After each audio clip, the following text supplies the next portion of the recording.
red lion. To make a red lion, I need 1 measure Grand Marnier,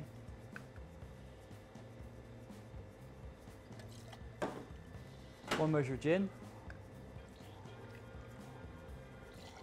and 3/4 of orange juice,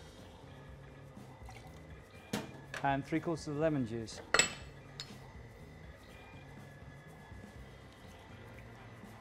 And just need a splash of grenadine, just like an 1/8 spoonful, as much colour,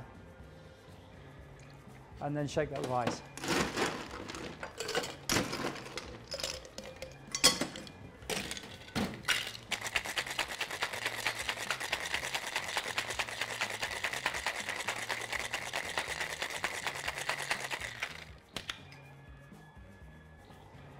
Yeah, fine strain that into my chilled glass. Finally, just finish with a little slice of orange. Just put a little slit in it so that sits on the rim. And that's the red lion.